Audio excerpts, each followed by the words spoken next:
Joyce, my brother in the hotel once again, I see. Brother, let me tell you something. I was in a hotel last week. I'm in a hotel this week. Next 2 weeks, you'll see me in another hotel in another city. Welcome to the Ten-Four Tavern, everybody. Tommy Joyce is here in Knoxville, Tennessee. Much better than last week's location. So Knoxville, very cool town, college town. So it's good stuff. Go ahead, Pete. Why don't you take the opening and yeah, man. No, this is great. I'm excited to be here. I know we meet every Tuesday. We've thrown out the word legend a lot on the show, and we take pride in that. We've brought in people who have done the job. We call them pipe hitters, obviously. But today, man, we have an actual legend, because I remember when I was still in Bronx Homicide and the 4-5 squad before that. When you called or thought of the words auto crime, right? What popped into your head was an image of Tommy Burke, because he was the guy. So I'm excited to have him on. And look, man, this has been a great week. Yesterday, one of my best friends and a former housing cop and another NYPD legend, worked for Louis Savelli in the gang squad, Bobby Cicada, was sworn in as the ATF director. So here's the first time that an ATF was run by a former cop. And again, it's just lovely that it's a former cop who also wore an NYPD badge and a housing authority police badge before that and actually did the job. The most operationally sound leader of any federal agency that I could think of, because most of those folks are political appointees, not cops. So that's great. And then the other thing, I heard some good news. I went through the academy with a young former Marine named Vincent Dans, who later went on to serve in the Coast Guard. Vinny was a dear friend. We went through the academy together. We went through Operation Pressure Point. It was kind of like field training together. And as you know, he died on September 11th, 2001, one of the 23 heroes that the NYPD lost. Well, on the 22nd of this month, the U.S. Coast Guard cutter Vincent Dans is being commissioned and set out to sail by the Intrepid. So for our folks that are up in New York City, obviously pay a visit, man. What a great honor. Vinny was a good man. Never saw Vinny without a smile on his face. Sadly, even on 9/11, when I bumped into him before he walked into the area under the South Tower, with all the craziness going on, when Vinny saw me, there was a big smile and a hug. I love the guy. He's a hero. And what an honor to have a Coast Guard cutter named after you. So just two good things happening. And now we got Tommy joining us. Man, this week is on a roll. So, Tommy, man, welcome to the tavern. Well, I'm glad to be here. I'm honored by both of you. I'm humbled by you guys. I know both your careers, so you guys are legends in my eyes. Well, thanks, Tommy. It's great to have you. And as I was telling you in the green room before, I was like, I've traveled the country for the last 20 years or so, met a lot of agencies all over, and one specific recently, that's why they're top of mind, asking, hey, do you know this guy Tommy Burke? He taught the auto crime class. He was out here or whatever, and blah, blah, blah. And we've heard it for years and years. And then we also have a connection on the Times Square bomber case, which is kind of interesting too. Right, so, listen, 39 years, brother, 39 years. They owe you two pensions. Yeah, 39 years and 39 years and 2 weeks. They kicked me out. So, Tommy, did you age out? Yeah, I aged out. I took it to the eve of my 63rd birthday, and sick part about the whole thing is, guess how many times I went sick in those 39 years and 2 weeks? Tell me zero. Yeah. Wow. It was a personal thing. You know what I mean? It's like, that's fine. I really just wanted that pen and pencil set. Did you get 39 of them, one for each year? No. Once you hit 20 years, they give you a watch. And then, and then at 25 years, they give you another watch. So I got, they gave me for my last one, because I didn't reach 40 years going sick. I reached 35. They gave you? They gave you a challenge coin that says 35 years perfect attendance. Oh my God. So bad. Why even bother, man? Yeah, you shouldn't even bother. No, it was a good time, though. The family came down and stuff. It was always all good. That is always the good part. That is always the good part. Yeah. All right, so guys, everybody, we know, it's the Ten-Four Tavern. So we got Tommy Burke, retired detective, first grade out of auto crime. We're going to talk cars. And especially for me, I'm a car enthusiast, and love to hear about all this stuff. So I'll be interested on a personal level, aside from how these leads all generate into big cases. And Lily, how you doing on the call? She asked about a West African car theft ring. I don't know if you're familiar, Tommy, with anything. Yeah. So, It's you have that. I'll talk about an Asian case also perfect. with export. There, any place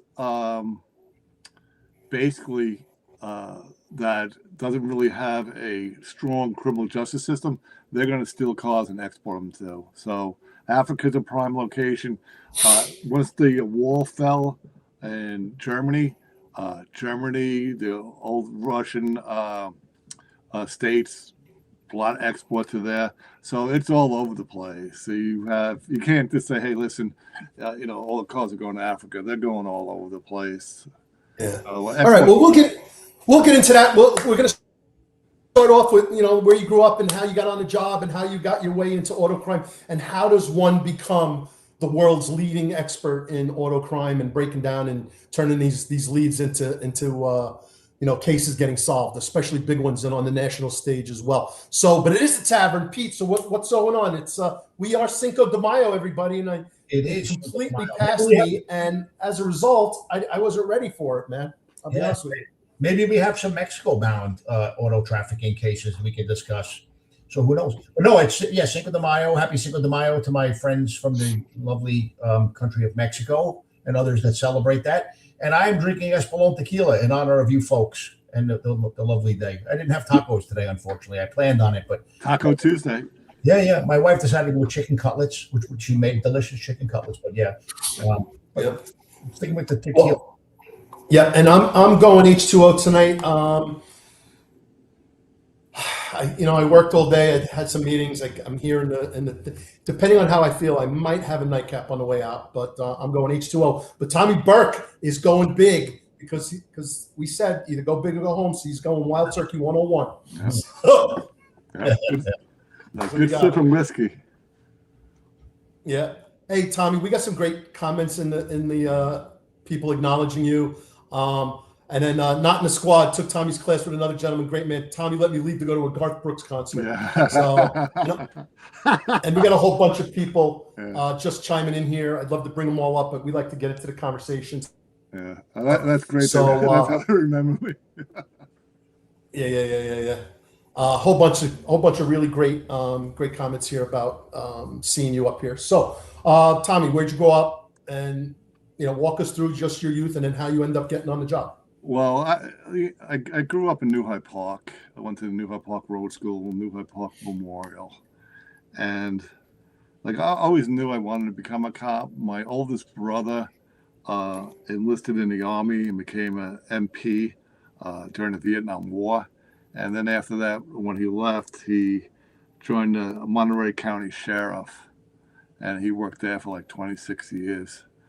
And then my other brother, Paul, he kind of followed his footsteps and became a chip. And he was involved in a shooting where he shot the guy 11 times. And the guy was still kind of still a threat. And from that incident, he got 3 quarters. So I have, those are my brothers. Those are the stuff they did. I was just impressed by that. So out of high school, I went to SUNY Farmingdale. At the time, SUNY Farmingdale had an associate's degree for criminal justice. I took that, and then at the end of those 2 years, I didn't know what to do. You got like, I have an associate's degree. What am I going to do with it?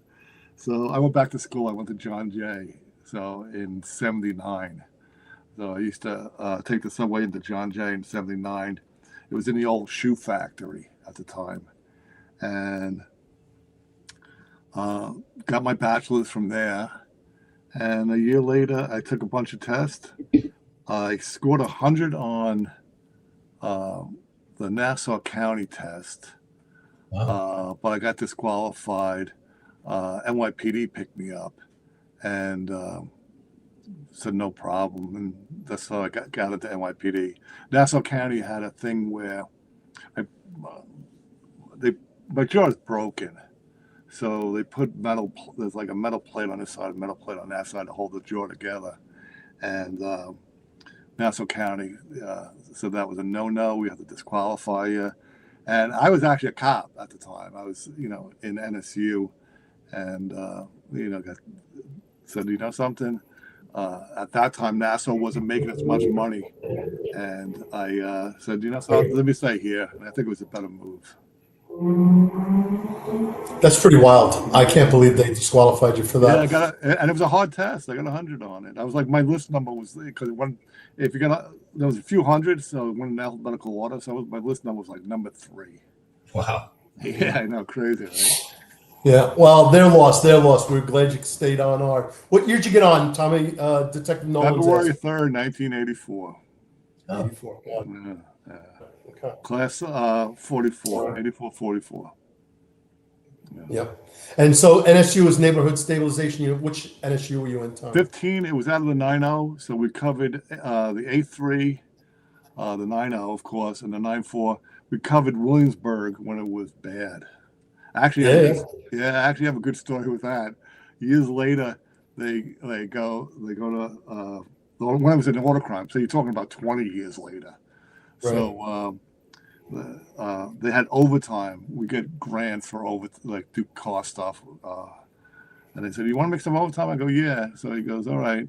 We're going to take 2 other guys from the Bronx.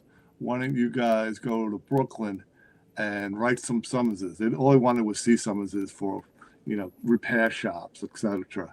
So I told the guys, "Oh, listen." The guys look at me. "Hey, I'm from Westchester. I'm from Rockland. I don't know anything about Brooklyn." I was like, "Oh, don't worry about it, big guy. I was in Brooklyn in '84, right?" So I go, "There's a bunch of old shops, because back in '84, Williamsburg was a shithole. You had prostitutes on Kent Street. The South Side was all heroin, and we go over there, and one of the guys in the car with me goes, "Oh, Tommy, there's your car."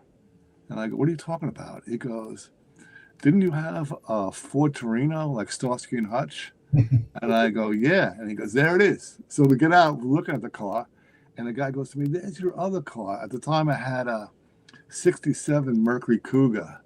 And I go, "Wow." So this guy comes out, and he starts talking to us. And he goes, "Oh, yeah." He goes, "Yeah, I own a muscle car dealership on North 11th it was." And he goes, "Oh, you're welcome to come up to a party tonight. If once you get off of work, I'm having a big party." And the guy turns out to be an actor. He just got done finishing a movie called K-19, The Widowmaker, with Harrison Ford. Oh, wow. And Harrison Ford was at the party. And the guy eventually became a friend of mine. And, it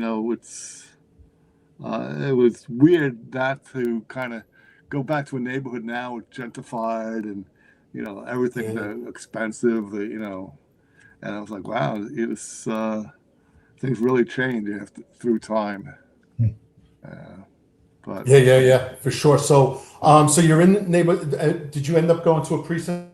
Yeah, What command did you go to? From NSU 15, I remember being lined up, and I actually carpooled with this guy Kenny, and they gave our assignments. So going in alphabetical order. John Adams, he got 8-3, and everybody before me is getting these Brooklyn commands, and they go to me. "You got the 4-5 Burke," and the guy behind me goes, "Holy shit!" Right? Because he knew you were going to the Bronx, right? And when the guy that I carpool with comes up to me and goes, "Whose toes did you step on to land up in the Bronx?" He goes, "You're going from one shithole to another, and now you got to pay a toll." And I actually thought I was going to 4-1 because I didn't know anything about the Bronx. Yeah, the 4-5's not a bad place. Yeah, the 4-5 was a great place. God, that's where I first met you. I was a housing cop up there, and we used to get our gas at the 4-5 precinct most of the time. We were just rolling out. But also, man, we had Louis and Ernie's not too far from the 4-5 that we used to love to go get pizza. Oh, yeah, that was a great place. And Bosco's. Yeah. So yeah, that's how I got started in the 4-5. And what happens is I go to a squad. It's mostly really old guys or really young guys. And I was there for about a week. And my first partner comes up to me and basically says to me, hey, listen, my partner's retiring. He goes, you want to partner up? And I'm like, yeah, sure. And he goes, I want to make collars. And I'm like, let's go. I want to make collars too. So it was a good first partner. So we kind of developed a system where we were just banging out collars left and right. It was one of those things where people were looking at us and saying, how do you guys do this? And we were like, it's just easy. Remember the Whitestone Cinemas? Yeah, hell yeah. Yeah. So what we used to do, well, first of all, I don't know if the guy still works there. I'll just give his first name, Steve. Steve was a summons guy in the 4-5. And like most precincts, if you're the summons guy, you're getting a brand new car. You know what I mean? When a new car comes in, you're grabbing it because you're taking care of the summonses for the precinct. And Steve had a brand new car, and his car had a computer in it. And my partner and I said, you know something, we need to get that car. So we go to Pete. They go, Pete, what would it take for us to get a set of keys for the car when you're not working so we can use a computer car? And he goes, a meatball parmesan hero. So we went out, we got him a meatball parmesan hero. And he goes, here's the keys, cut yourself another set of keys. When I'm not around, you can take the car. So back to the Whitestone Cinemas, we were driving around, running plates. It was horrible. It was like, is the car stolen? No. Like, the only thing we would get is a stolen car up on blocks. So we were kind of disappointed in that. And then I must have had enough fiber that day because I was thinking clearly. And I told my partner, I go, listen, we have to go and wait for stolen cars to come up to us. And he goes, where's that? And he goes, to a Whitestone Cinema. So the Whitestone Cinema has one entrance, one exit. And we parked our car right, marked car in uniform right there. And we were just running plates. And within 45 minutes, cha-ching, that's the noise you used to make when you got a stolen car. Cha-ching. I love to meet the guy who programmed that. Right. And, come back. He goes, I go, hey, Brendan, a black Mustang just came in. And he goes, all right, yeah, I see it. And, we just pull up behind them and grab, whoever was coming out of the car. Most of the time it was a guy going on a date with a girl. So, we would void out the girl and keep the guy, basically. Whoever was the passenger, we'd void out and stuff like that. So we were doing that for a while. And I actually talked to my partner. I go, I don't want to fudge any numbers, but how many GLAs did we make in like a year? And he goes, I have an EPD for 45 GLAs. So you have to realize if you have 45 EPDs, you're making 3 GLA collars per EPD. So you're talking about, what is it, 125 or whatever it is. A year? Yeah, we were punching them out. Wow. Here's a great story. We knew the system so well that we made an absolutely 100% true 3 GLA arrests, separate GLA's arrest, in 1 8-hour and 15-minute tour. Awesome. And that's arresting the guy, vouching the car, taking the guy down to Sheridan Avenue, lodging him in, Bronx Central booking, getting an affidavit, and then coming back and doing it again, all out of the Whitestone Cinemas. And we had 4 years on the job, and someone must have found out about it. Oh, Burke and Mulvey, they made 3 GLAs in 1 8.5-hour tour. And I got a phone call from an inspector. I still don't know who it was. It's like, the desk calls me. Hey, Burke, you got a phone call from an inspector. He wants to talk to you. So he's like, how did you guys do that? And I'm like, boss, we just have a pattern. One guy does the prints, one guy does, takes the photograph. We used to carry a Polaroid camera in the car and take the movement sheet papers. We would have them pre-filled out for a GLA. And, I told him, I go, we just perfected it, boss. We looked at where the obstacles were, and we kind of skipped over them. Like we used to go around in the Bronx, we used to go through the back of where the parking was, the private parking, parking garage, and there was a door there that led to corrections. So we would knock on the door and say, hey, listen, I got a couple of sandwiches, Heroes, or whatever we stopped by that was close. And he goes, if you could you put our guy, take him in? And he goes, yeah. He goes, when you come in, there'll probably be a big line with a lot of people. Just raise your hand and I'll call you back. So we used to walk in there with the prisoner, raise our hand. The guy used to take him, and it was great. And at that time, once again, you didn't have computer systems like we have now. So what you would do is you would go see an ADA, and you would tell them your story, and they would look up in a book the charges, and they write on a piece of paper, page 2, page 5, page 6, and then you hand this paper to a typist, and usually in the Bronx there was only one typist, and they would type out your affidavit, and then you would bring it to back to the AD and have them sign it, and then you were finished, right? So what we did was we borrowed a book one time, made a copy of it, and we would type up our own affidavits. And then, like at the precinct, before we even got down to central booking, and just walk right back to ADA and say, hey, listen, our ADA is on meal. Can you just review this and sign it? And they would sign it off and file it. So, we spent, we spent the minimal amount of time down there. But it worked, it worked. Yeah, we got a lot of numbers out of it. And I was an idiot because I didn't know. I should have said to the inspector, hey, inspector, how about a transfer or a promotion or something like that. I was just like, wow, I got a call from an inspector, It was like 3 years on the job. But it was all good. It was all good. We, and like I said, my partner was, he was right on the money. We were, totally into the game. And we would skip meal. Most guys are like, oh, I can't wait for meal. We would skip it just to stay in the out. 4-5, that's like one of the best eating precincts in all of New York City. We eat in the car, and we still go hunting. We go out there hunting, and then we would sit there. We would buy the Sunday paper and throw it out, and just keep the movie section. So we would know when they're getting out of the movies, when they're coming into the movies, right? It was a science. Like I look back now, it's like I kind of amazed myself.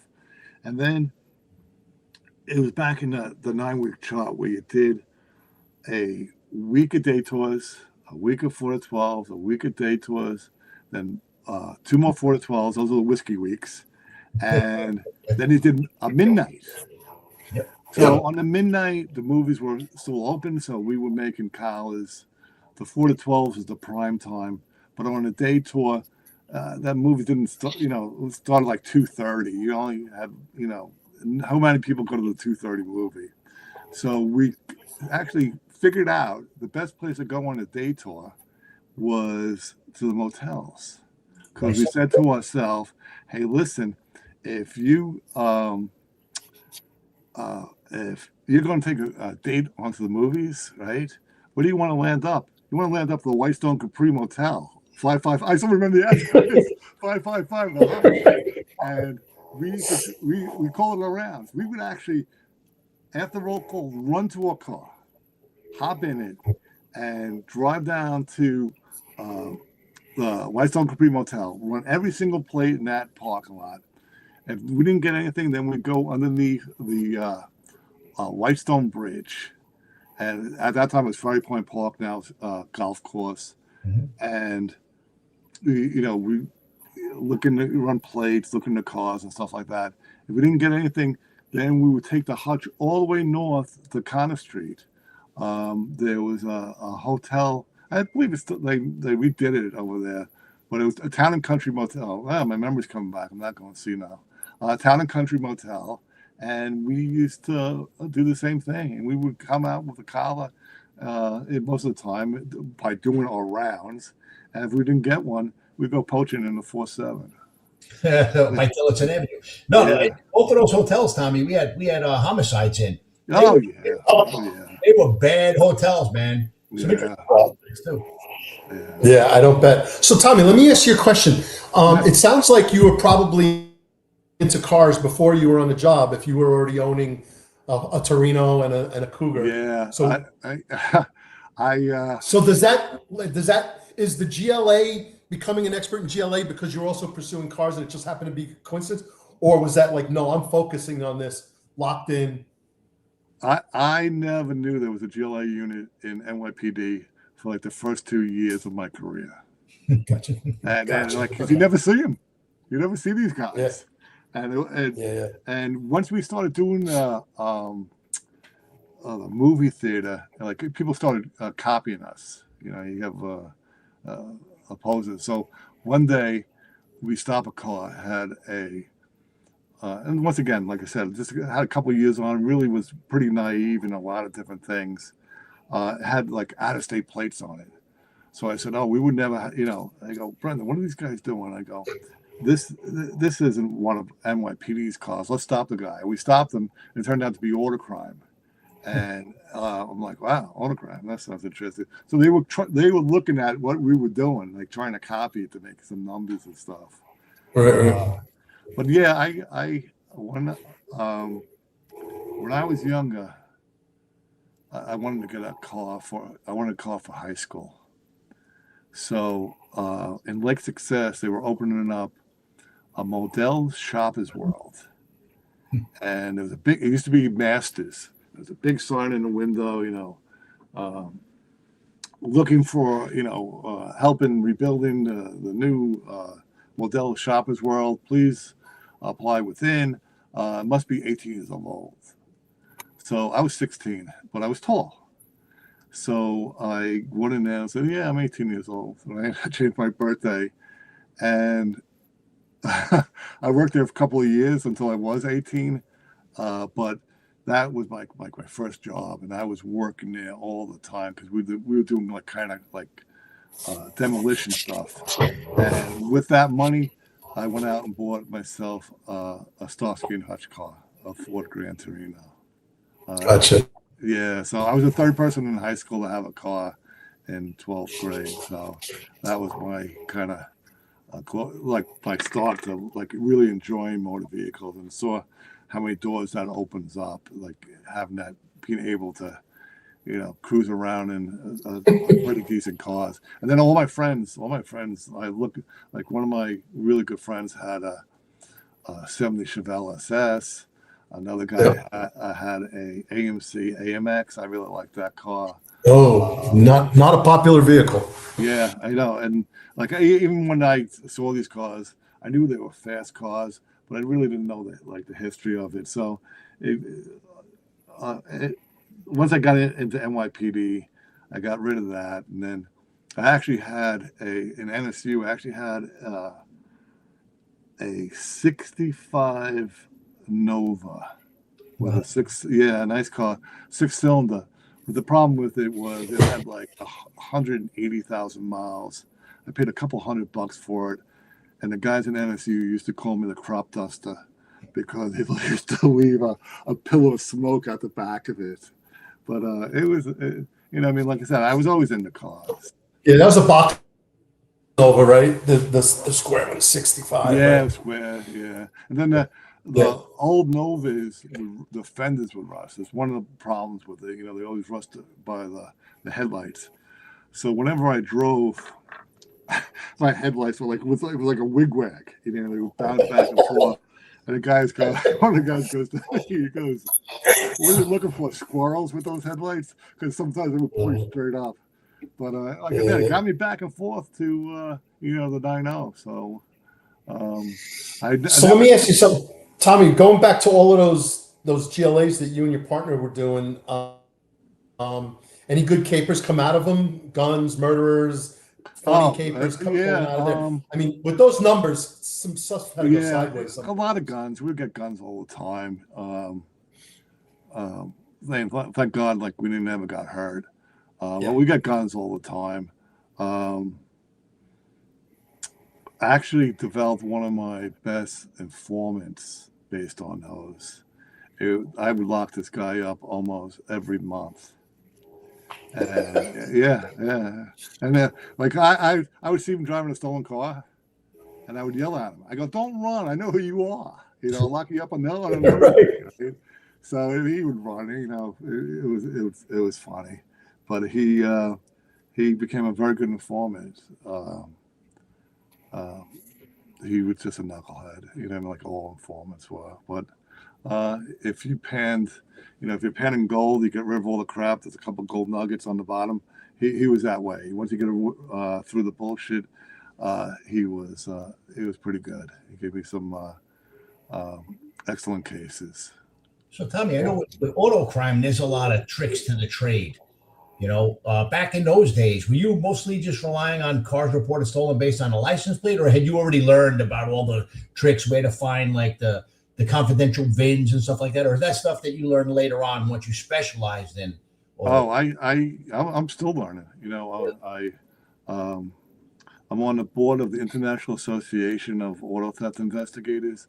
I was supposed to be up in Canada. They had a conference this week, or the end of this week, and that constantly learning. Everything is like high tech now, with infotainment systems, your car's computer and stuff like that. Scary stuff, like basically, you step into your car and it's reading your cell phone.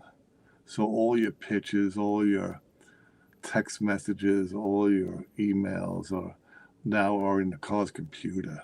And I definitely want to talk about connected cars. I think we have to definitely walk through that, but we want to watch about tradecraft. So we don't want anybody listening, but we'll promote your classes and stuff and how they can find out through proper channels. But connected cars are a big thing right now, and that would be really fun to talk about in a little bit.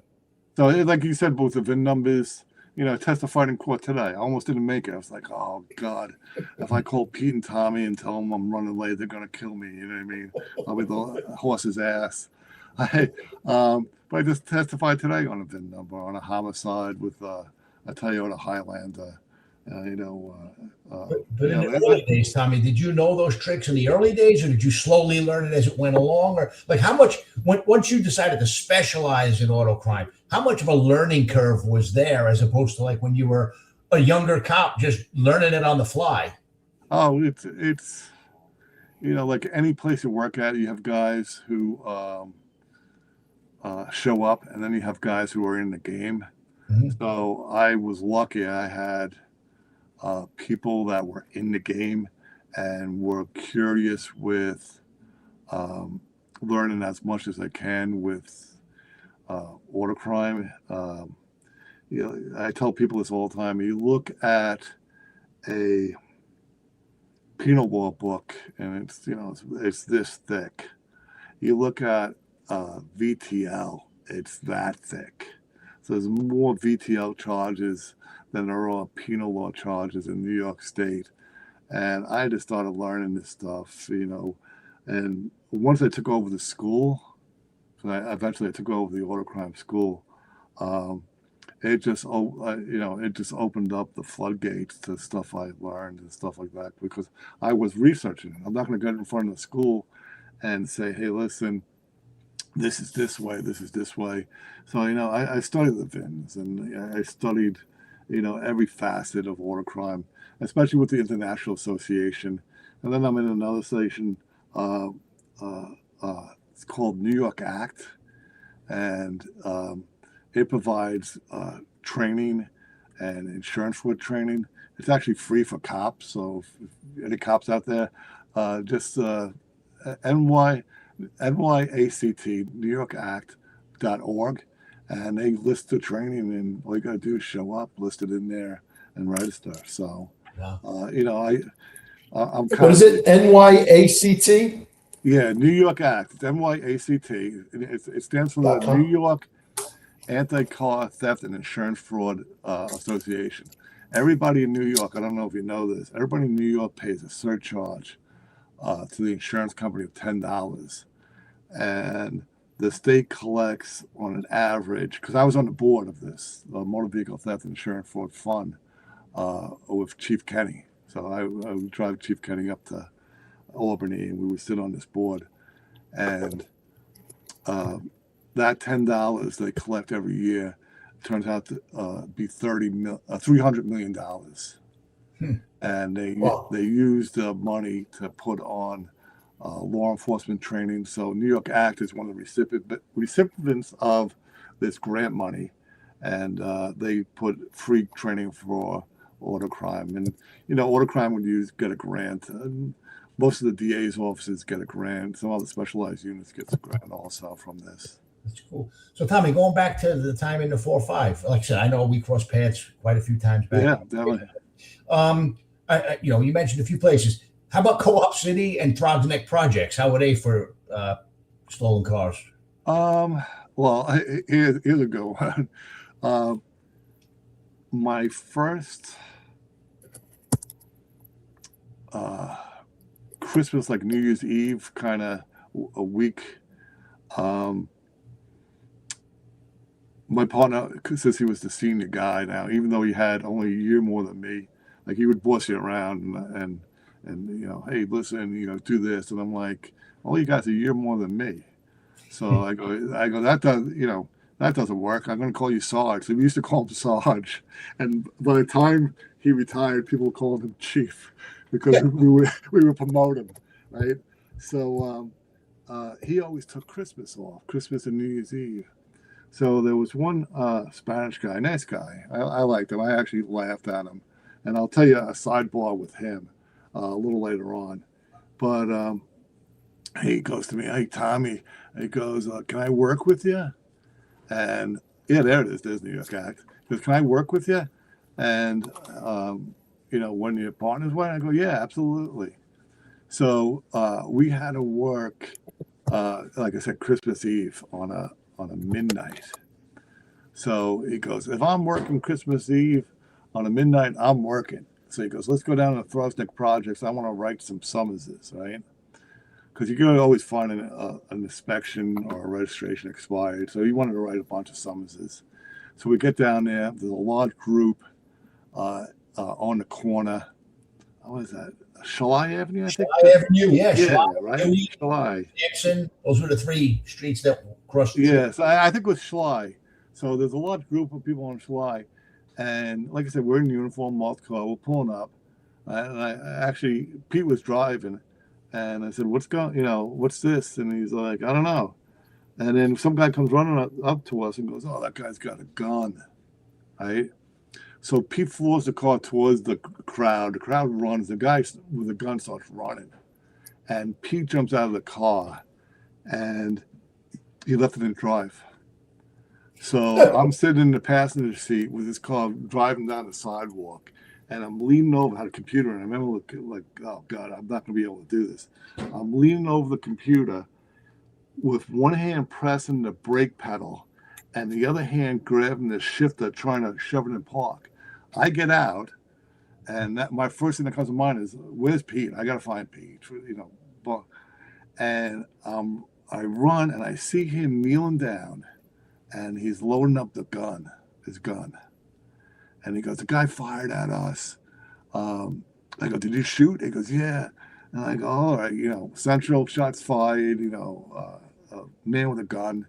And the next thing, an army shows up. And I go, Pete, did you hit the guy? What happened and stuff like that.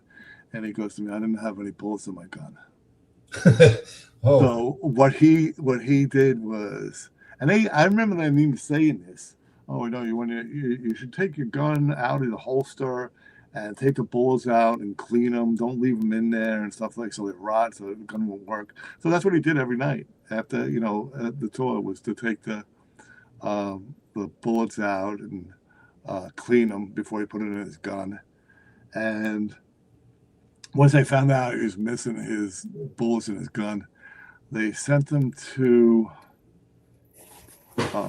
the work in like psych services, like the medical division, like to cool him off. And he comes back a year later, and same period of time, right around Christmas, New Year's Eve. Hey, Tommy, can I work with you? I go, Pete, absolutely, man. I love you, guy. Let's go. And he goes, I never have a bad day with you. And we come across we get a job. It's in Co-op City. Gives a description of a car thief. And we go up there. 2 other cars respond. So 3 cars respond to this. It was a possible burglary also. And Pete's driving again. And he goes to me. He goes, you know something, Tommy? He goes, I got a good story to tell you. One of my friends who works in whatever precinct, 4-1, say, he responded to a job and he waited around to see what would happen when all the cars disappeared, and the guy comes out of the roof and he locks him up. So while we're sitting there and he's telling me the story, we see the description of the perp driving a U-Haul truck past us. So I go, that's the guy. That's our job. I go, let me run the plate. Ran the plate, comes up stolen. We chase this guy into Westchester onto a dead end. We both get out, and he backs his truck right over our car and destroys it. And they're like, we're getting ripped new orifices. Like, what are you doing up in Westchester County chasing stolen cars? And I'm like, yeah, I go, I thought I was in the 4-7. You know what I mean? I go, I'm from Long Island. I don't know the Bronx. So he actually gets transferred again to the medical division. And he tells me, they wanted me to, I think it was 20%, retire at, we'll let you get out on a health thing and you get a 20% pension. And he's like, no. So he goes to the bank to cash his check. Remember the days where you used to get your check, right? He goes to the bank and cashes his check. And he's waiting online to cash his check. And some guy taps him on the back and says, hey, you remember me? We were in high school together. How is everything? And he's like, good. I work for the city and stuff like that. Goes, oh, that's great. He goes, what are you doing? And he goes, oh, I'm still a drug dealer. In fact, I got a kilo in the car right now. So he writes on his check, I'm a police officer. Please call 911. This is an emergency. And hands the check to the cashier. So the next thing you know, people rushing in, cops are rushing into the place, and he's like, this guy's got a kilo in his car. Blah, blah, blah. So they lock him up. They search his car. They find a kilo, of course. Nice. And the boss shows up, and he says, we were looking for this guy. This is a guy that, is a big-time dealer. We know it. And he goes, you interested in coming to narcotics? So he gets transferred to the narcotics, gets his gold shield, and 6 months later, he falls on a warrant and gets 3/4. And I'm looking at my partner and I go, we're still in the 4-5. This guy, fuck up, move up. And that's a perfect example of it. But he let me tell you something. I had a great time with him. When you come off of City Island, yeah, and you're heading towards Shore Road, you pass the driving range on your right side. And on Shore Road, if you make a left, you go over the bridge. You make a right, you head towards Westchester. Yes. There was 2 lights. There's one on one side and another one on another side. So we're behind a MTA bus, and he used to pull over buses, and I used to be so embarrassed. He was like, stop, and you ran a red light. And he would yell at a bus driver. And so he never write the guy, but he, I don't know, something must have happened to him with a bus. So the bus is coming towards it. The light starts turning red. He gets through it with the second one turned red before it, and he blows through the red light. So the guy heads over the bridge, and I see Pete leaning over, because back in those days, he just, he flipped the switch and the lights came on, and he pulls over the guy, and I go, Pete, you pulling over the guy? Oh, he went through a red light, if I get pulled over going through a red light, they should get pulled over going through a red light. So I'm waiting out by the door, opens up, and Pete's up there talking to the guy. And the next thing I know, Pete goes to me, hey, Tommy, help him down. And I look up, the guy's cuffed. And Pete actually got a stolen bus, MTA bus. Wow. The guy actually stole the bus. And you can't make this stuff up, because now we locked the guy up. And now we have to wait for another bus to show up to take because he's picking up passengers. People picking him up, paying to get on the bus, and he was driving it. And it was the same guy who steals the subways, subway cars. Oh, he was a recidivist. So he wears a light blue shirt. He's got a pen and pencil holder, and he looks like he's an MTA guy, but you know what I mean? I'm like, who comes across this stuff? Well, Tommy, that same intersection you're talking about, if, when you make the left, you go over to the drawbridge, if I'm not mistaken. Yeah, the drawbridge over there. Heading towards Pella Manor. Yeah. When I was in anti-crime, one of our guys, I'm not going to, the name if I told you, I'm not going to say here on the podcast, driving his new Jetta, drives after we left Rhodes, so you can do the math, straight.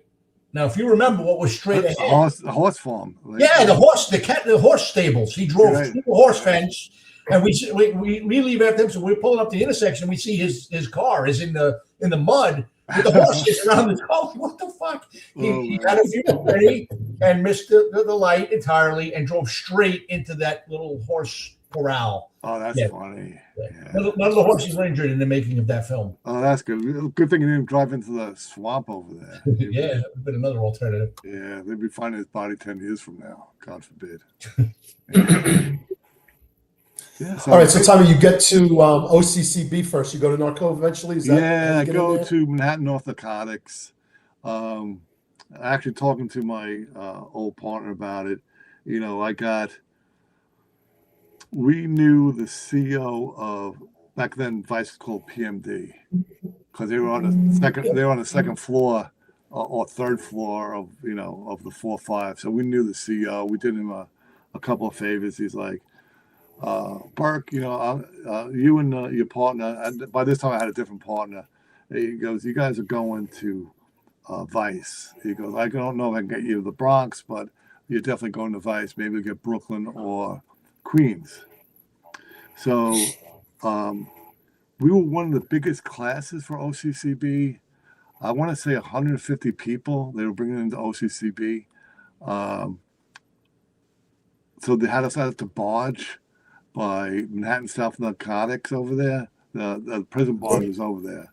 So we did our training in the prison barge.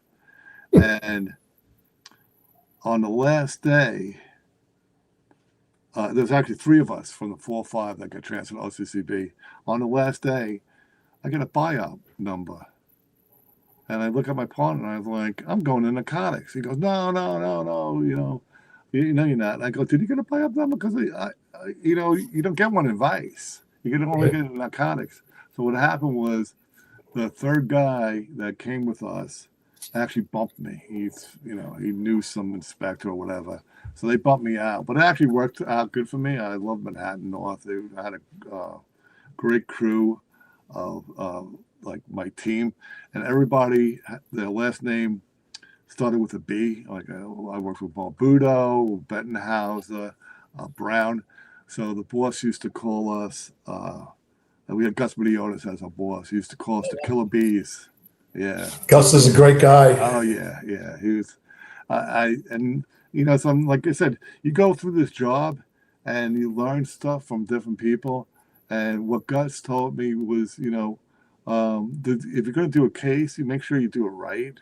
And back in those days, you know, you had the typewriter, you're looking for a ribbon. And Manhattan North used to you could come on your RDOs and type up your cases for time. And I would hand a case to, you know, to Gus, and he would look at it and he's like, you misspelled this word. Like, you know, it's like your second grade teacher. And he's like, you know, do this, and then hand it back to you. So you had to retype it, right? So, you know, there's no going to the computer and changing it. You had to retype it. But like I said, it taught you how to be a good investigator. It taught you how to do cases right, and realizing down the road, God forbid this case goes to somebody, you know, it looks professional, and that's what you want. You don't want a lot of grammar errors or spelling errors, etc. So he taught me that. I was only there for a short period of time, and then Auto Crime called me. We were at a Flushing Meadow Park. We were in an old press building at first, along with SOD at the time, ESU. And then I think I was there for like a year and a half. So all the teams were out of there. So the Bronx team was out of there. And then we moved to Creedmoor, and all the teams were out of Creedmoor. And then the merger happened, where, you know, the city took housing and took transit. And the Bronx team turned out a PSA 7 on the second floor. Building. I was a detective there before the merge. We loved that. The brand new building. Yeah. You guys threw us out. Brand new. And, you know, I paid the toll to go up there because I loved working up there. You know, I mean, we were in a good, you know, not a good area, but a busy area. You know, we're near, you know, Jerome Avenue was a hot spot.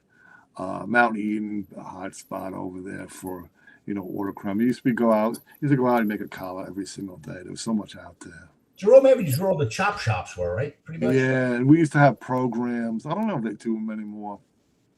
And I remember there was a big meeting downtown, and the CEO took me down there. He's like, "Oh, listen, if they ask me a car question, you answer it." I'm like, "All right." So one of the chiefs goes, "Does anybody know what March is?" And I'm looking around, no one answers. I'm like, "Multi-agency response to community hotspots." Who said that? I'm like, "Yeah, right here." I'm like, "All right, I don't know who you are, but it's like you're right." So we used to do these March programs where we would bring out sanitation, the fire department, and just like sweep an area and go into these shops. And you're in there legitimate, and you look around and, hey, listen, you know, what's with this car? How come this car's chopped up? And like I said, the VTL has a lot of charges in there. So if you are working on a salvage vehicle and you're chopping it up and putting that salvage parts on another vehicle, it's actually felony 415A of the vehicle traffic law. So we would lock up people for that. You know what I mean? So it was the job. It was auto crime. You know, you want to prevent these shops from doing it to a stolen car, so you keep them on their toes by doing stuff like that. So yeah, it was the Bronx is always good for interesting columns and stuff like that. Well, I can't believe you went from the 4-5 precinct. You had some stops between, but the 4-5 precinct, which was my favorite precinct to work in when it came to eating good. Yeah. And then you went to the building on 156th Street, not too far from 3rd Avenue, where, unless you like chuletas, the food was freaking horrendous. All the food was kept warm under hot lamps, from what I remember. Right. A lot of those places. The only good place was on 149 in the concourse. I forgot the name of it. Oh, Amani Khan. Yeah. Khan? Yeah. Right? Yeah.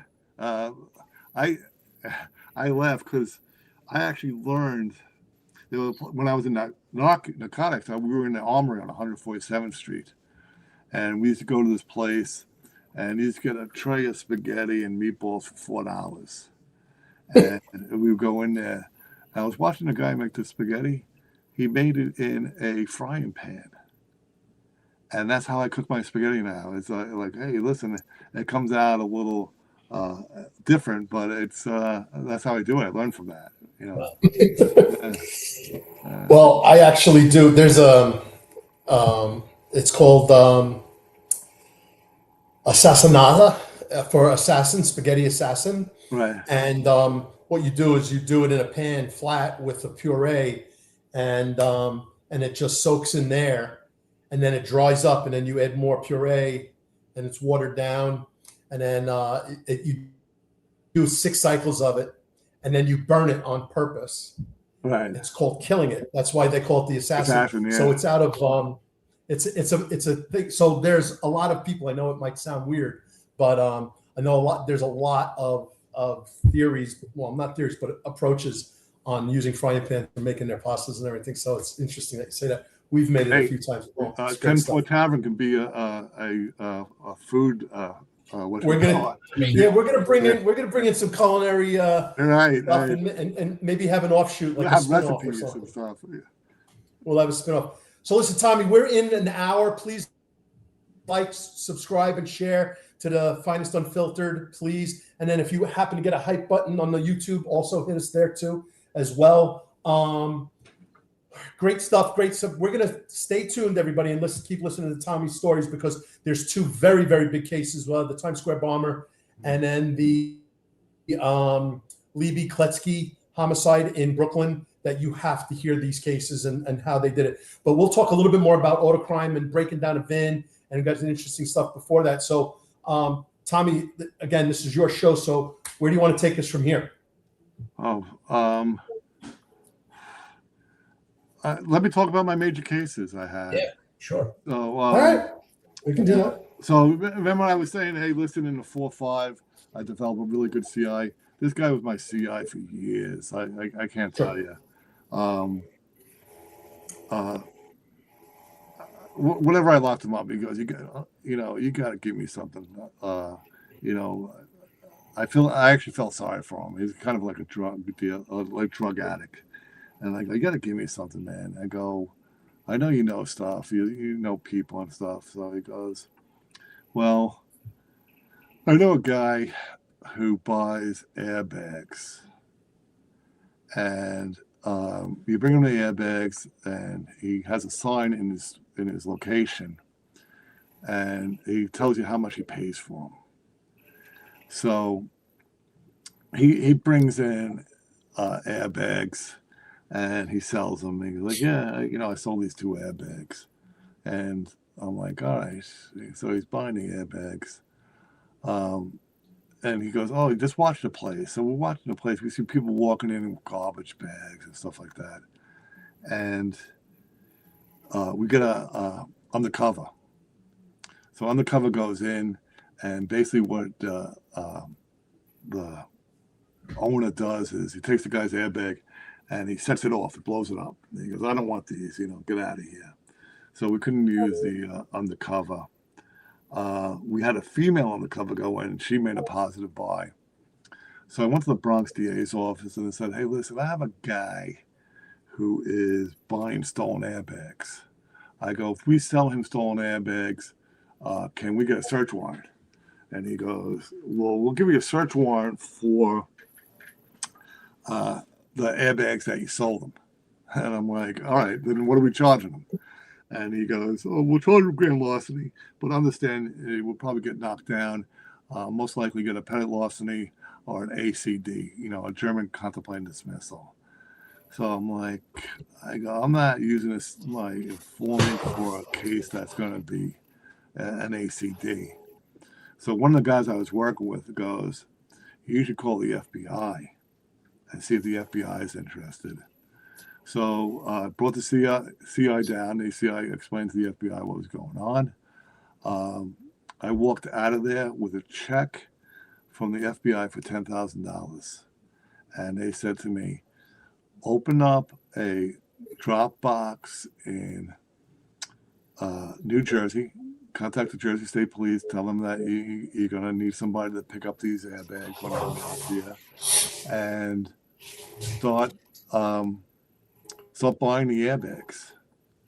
So we made believe we were a company in New Jersey. We started buying these airbags, and he used to ship them to Jersey, and we used to make believe we were a repair shop in Jersey. We would open them up and ID them. And we bought, at the end of the case, we bought over $100,000 worth of airbags. And they calculated, so he was, there's a TV show on YouTube about it. He hired someone to do his bankroll, and they said, give everybody a check. So we knew how much everybody was making based on his checks. And people were making millions of dollars off of this. One guy, when we took the case down, basically said, I went up to Boston to visit a friend of mine in jail. And as I was driving home, I saw a Honda dealership, and I stopped and I took every bag out of all the Hondas at the dealership. And I drove and he says it, he goes, I drove back to New York. I had airbags on my dashboard. I had so many airbags in my car. And he goes, I drive it to the guy, the purple was this guy named Mo. He goes, I drive it to Mo's, and Mo hands me a check for $36,000. So I mean, $36 hit, like, taking all the airbags out of this place. And then Mo in return would probably at least double or triple that money. So the case went on, like I said, it went on for a long time. We did it with the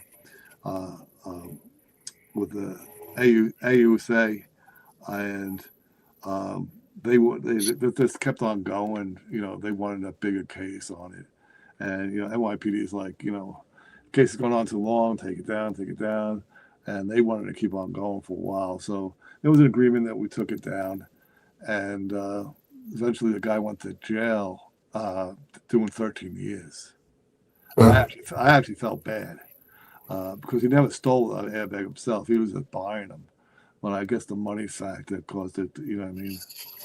I think they offered him like 9 years, but he didn't take it. He wanted to go to trial. And then whoever he hired for his defense attorney, Takapina, that's the guy's name. Takapina, yeah. You know, I mean, it was, his defense was NYPD, New York City leaves stolen cars out on the street. This was his thing. Leave stolen cars out on the street so homeless people can strip the parts off of them and make extra money. That was his defense. You know, you shoot that down. Hey, listen, we have a policy, you know, abandoned car, it gets towed by sanitation. So. Yeah, it did 13 years. And you know, the end of that story, when we did the takedown, we were going to hit his house in Garden City. We were going to hit his shop, etc., in the Bronx.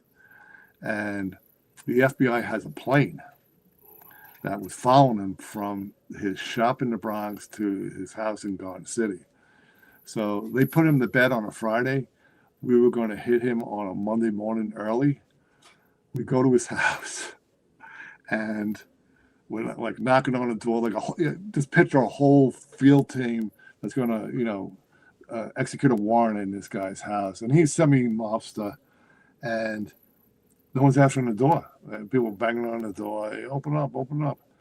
I look in through the back window, and I see a wedding dress hanging on a hanger in the kitchen.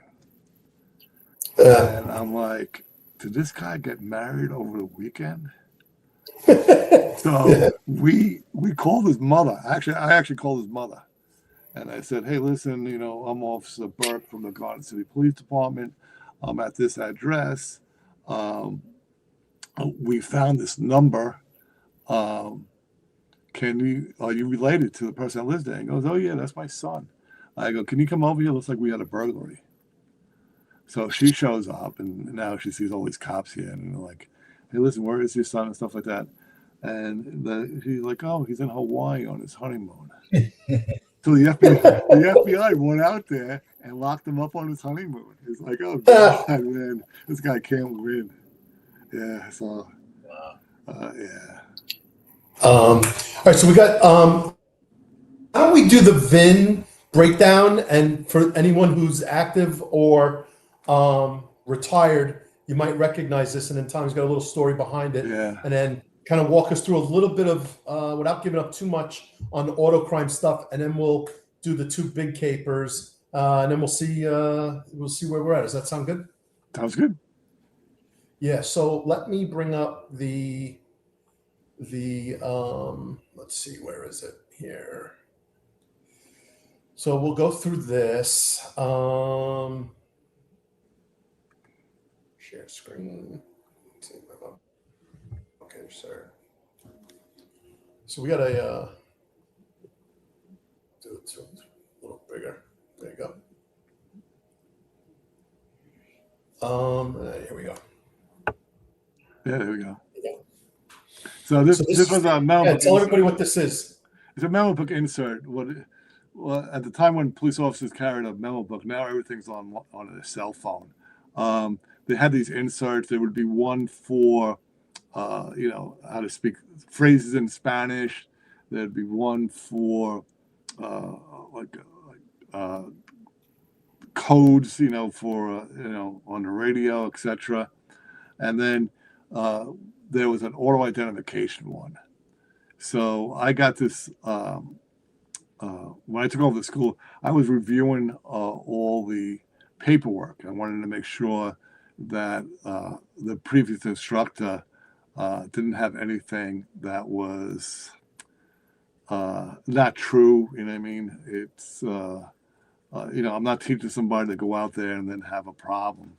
So I started redoing it, and I had a hard time trying to make it fit into the memo book size.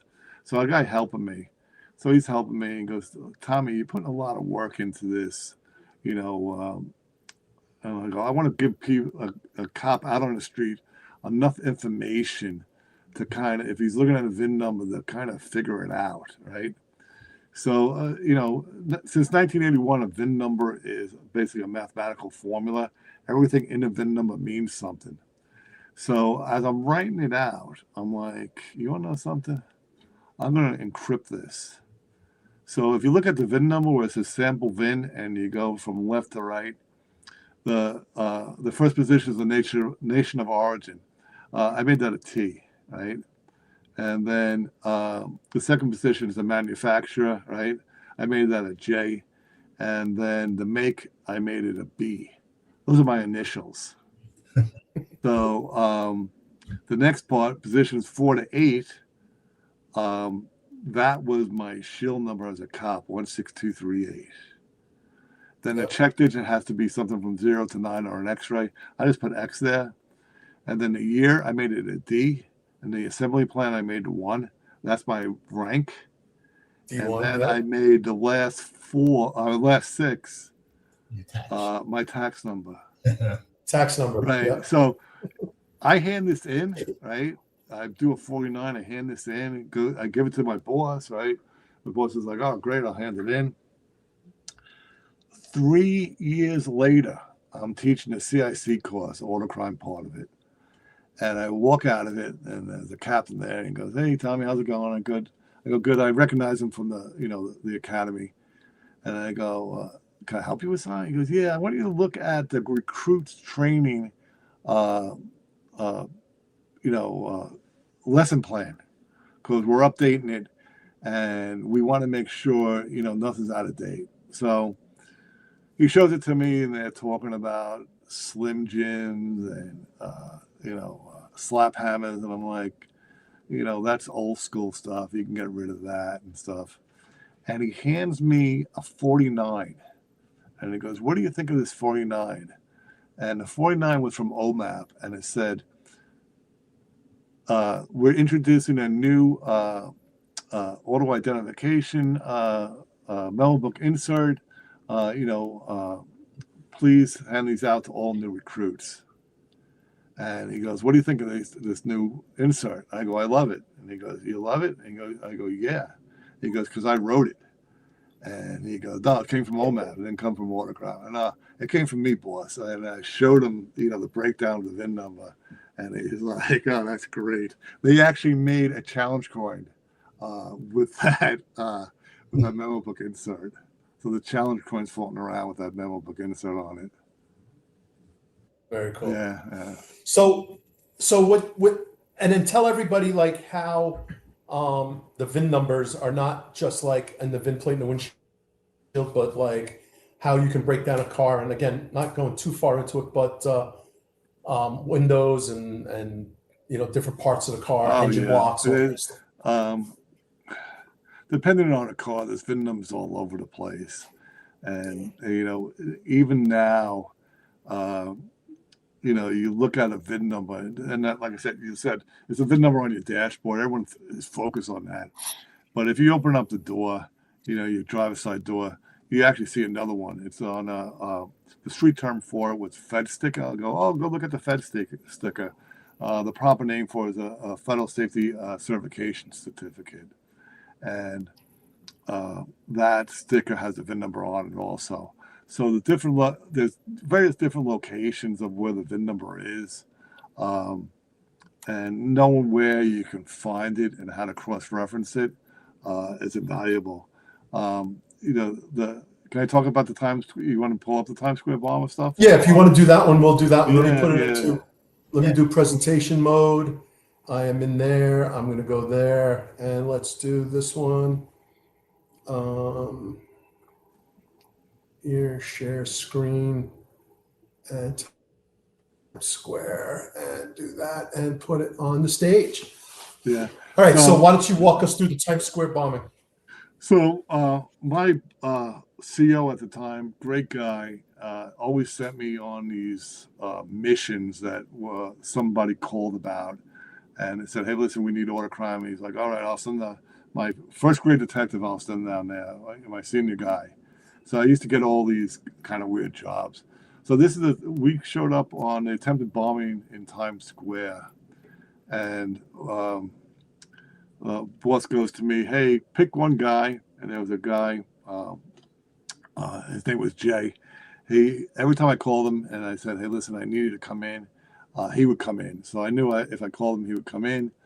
So we went down to Times Square. We met the supervisor down there, and I go, "What's up?" And he goes, "Oh, there's a bomb in a Nissan Pathfinder. We're going to have to ID that car once they get the bomb out."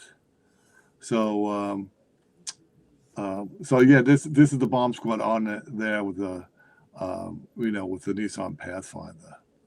And actually, this Nissan Pathfinder, you can find it in Washington D.C. They made a expo of it in the News Museum or something like that.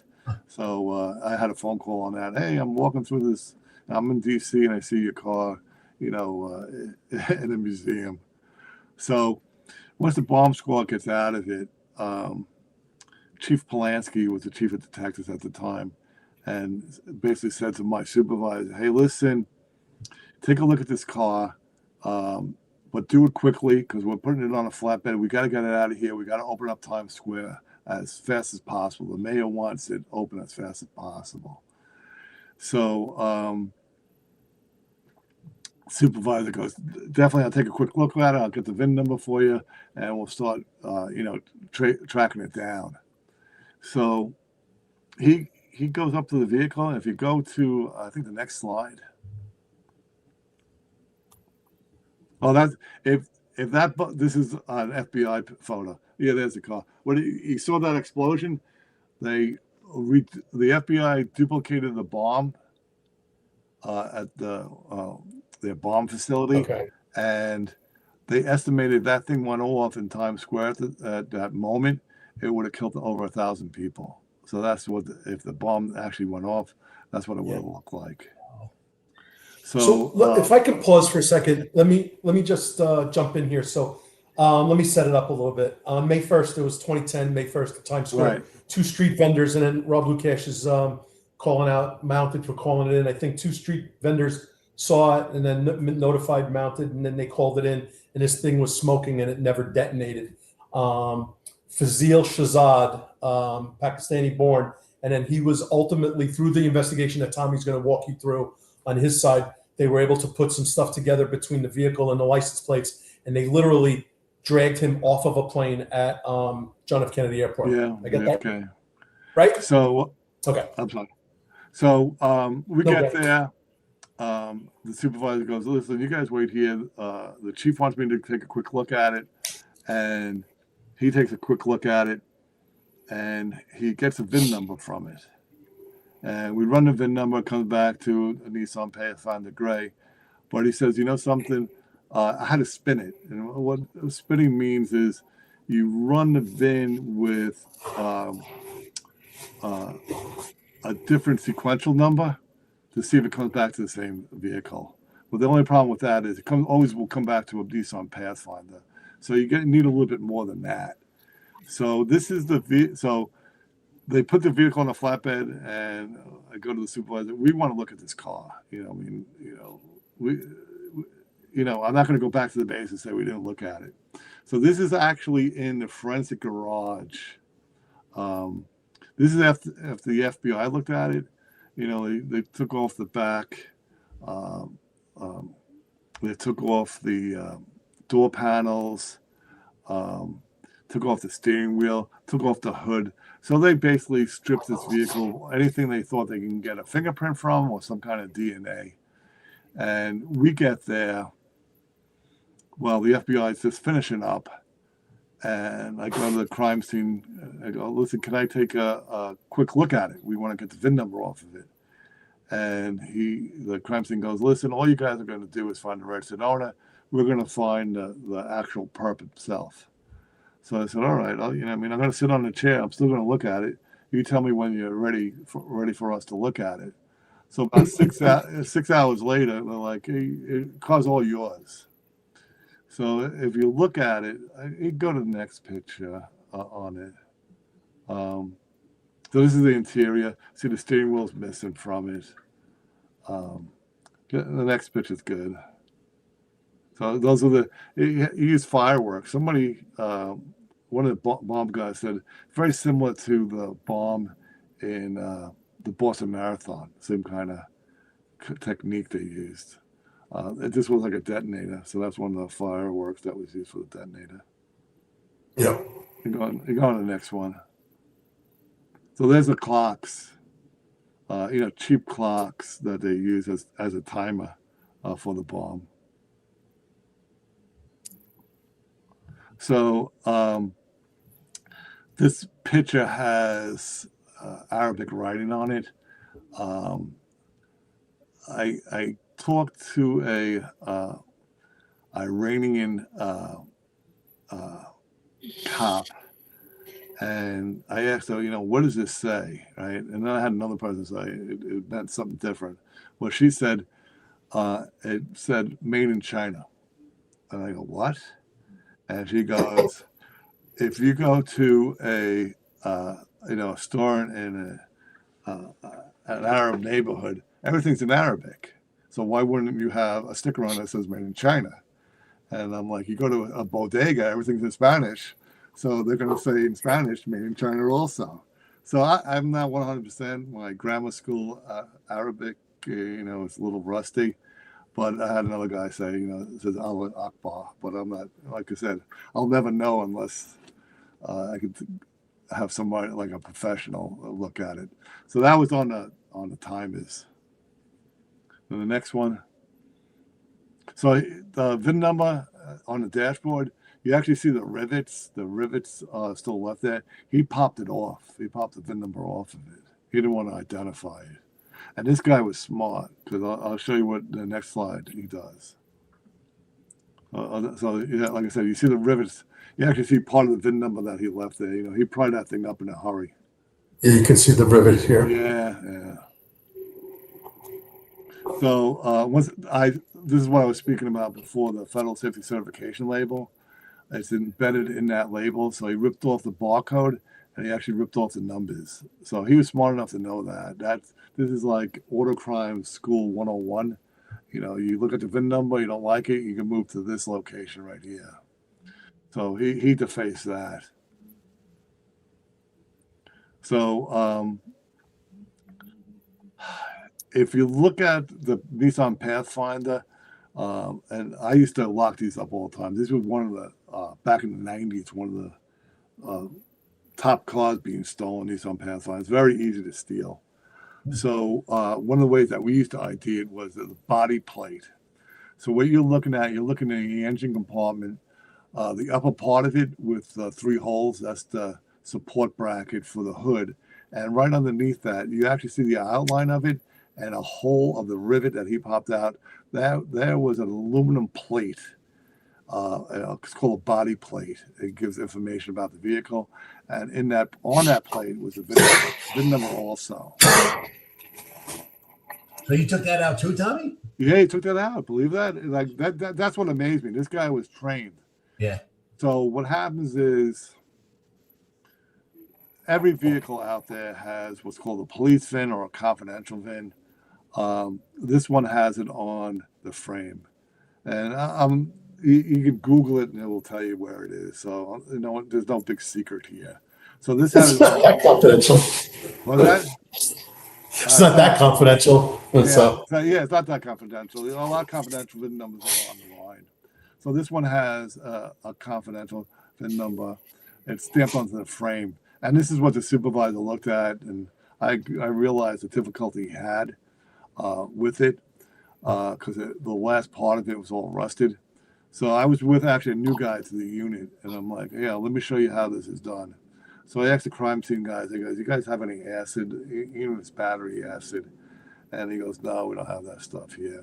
So they had a very strong like cleaner and a buff pads for the polishing machine. So I actually took one of those, like a scouring pad, and I was kind of scrubbing this area.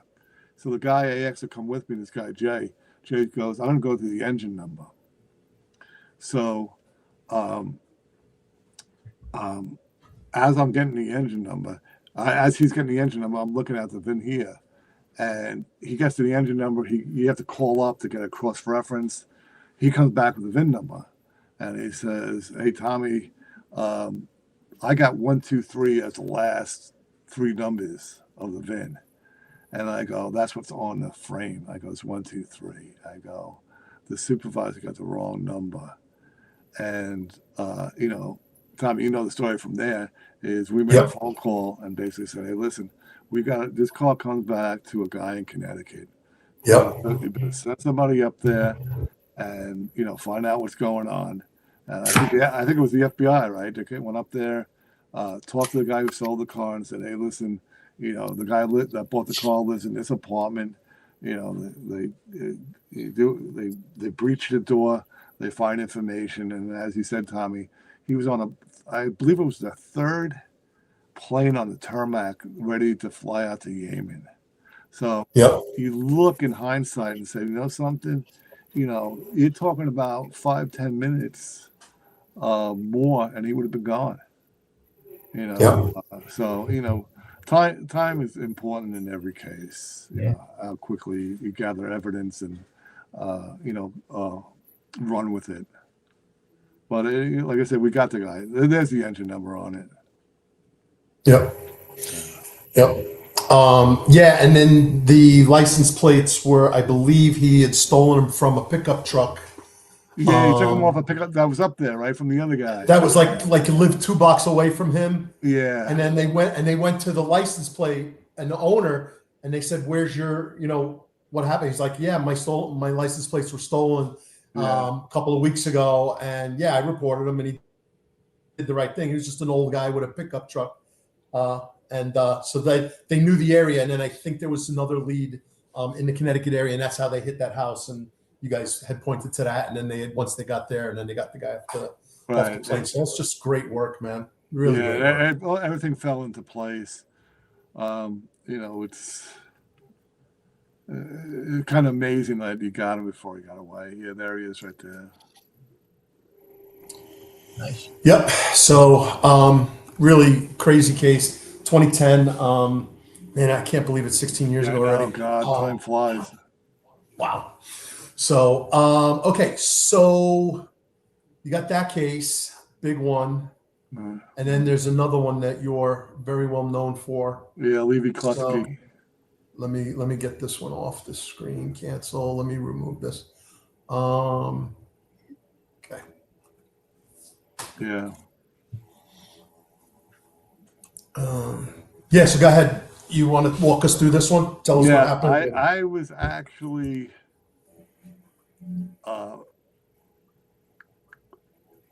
going to sleep. I just got home from hiking up in the Catskills with the family, and I just got home, and I took a shower, and boss calls, and he goes, "Did you hear about this boy that got kidnapped?"